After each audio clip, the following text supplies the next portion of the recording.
வணக்கம். நான் தமிழாளி Kennedy Jacqueline பேசுகிறேன். தமிழன் தனித்து உண்ணான். தமிழன் தனித்து உண்ணான். புறமுதுகிட்டு ஓடாதவன். வீர வாளேந்தி தன் குலம் காத்தவன். கொடிய துன்பம் வந்தாலும் அகலாதவன். மாறுபாடு இல்லாத நாக்கு உடையவன். புகழ்வேண்டி மானத்தை விடாதவன். மயிர் நீப்பின் உயிர் வாழா கவரிமான் போன்றவன். பேராற்றல் உடையவன். பட்டி தொட்டி எங்கும் சென்று ஒற்றனாக இருந்து அரசு ஆண்டவன். புகழ்ச்சி இல்லாத தனையன். எந்நாளும் பணிந்து நடப்பவன். வாழ்க்கைக்குரிய நியதிகளையும் நெறிகளையும் அறிந்தவன். உண்ட வீட்டிற்கு ரெண்டகம் செய்யாதவன். உயிரை துச்சமாக எண்ணுபவன். ஒரு முறை கல்வியில் சிறந்த கம்பன், ராமாயணத்தை எழுதிய கம்பன் நாடான். கம்பனுடைய ஊர் நாட்டை உடையவன் அப்படின்னு அர்த்தம். தமிழ்நாட்டை உடையவன் அப்படின்னு அர்த்தம்.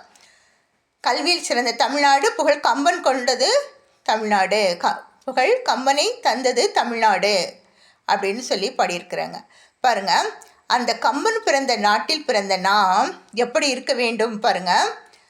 அவர் கம்பர் எழுதியிருக்கிறாரு, ராமன் தனக்கு உதவிய அனைவருக்கும் பொன்னும் பொருளும் பரிசாக வழங்கினார். கடைசியாக அனுமன் மட்டும் மிஞ்சி இருந்தார்.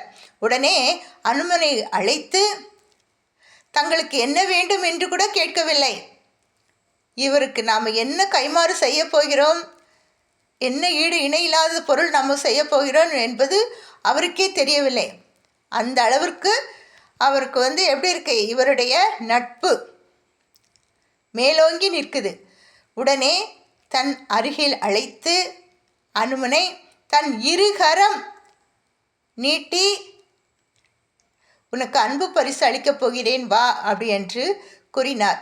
அனுமன் அங்கே இருக்கிறவங்களாம் என்னடா நம்மளை விட அதிகமான பொண்ணும் பொருளும் கொடுத்து அனுப்பிடுவார் போலுக்கே, நம்ம என்ன பண்ணுறது அப்படின்னு சொல்லிட்டு அவங்களாம் இருக்கிறாங்க. ஆனால் அவர் என்ன சொல்கிறாருன்னா, இந்த அணைப்பிற்குள், இந்த இரு கை அணைக்கின்ற அணைப்பிற்குள் எனக்குள் நீ என்றும் அப்படின்னு சொல்லிட்டு இரு கையை நீட்டி அவரை ஒன்று சேர்த்து கொண்டார். அதே போல தான் தமிழ் இனமும் உலகத்தில் எங்கு இருந்தாலும் சரி, ஒரு துயரம் ஒரு கஷ்டம் அப்படின்னா இருகரம் நீட்டி அனைவரையும் அணைத்து கொள்ளும், வையத்துள் வாழ வைக்கும்.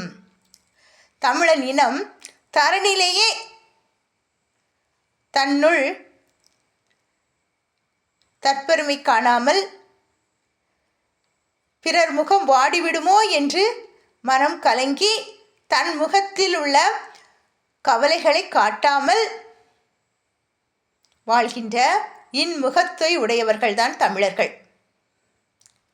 தனக்காக வாழாமல் பிறர்க்காக வாழும் இயல்புடையவர்கள். மானிடா, தமிழன் நீ கலங்காதே, உன் தமிழினம் என்றுமே தலை நிமிர்ந்துதான் நிற்கும். எவ்வளவோ கஷ்டங்கள் நமக்கு இழைத்தாலும் நாம் அதிலிருந்து என்ன பண்ணலாம், மீண்டு வருவோம். நன்றி, வணக்கம். இதை பார்ப்பவர்களும் எனக்கு லைக் பண்ணுங்க, ஒரு பாராட்டு கமெண்ட்ஸ் கொடுங்க, அதுவே எனக்கு போதுமானது. நன்றி, வணக்கம்.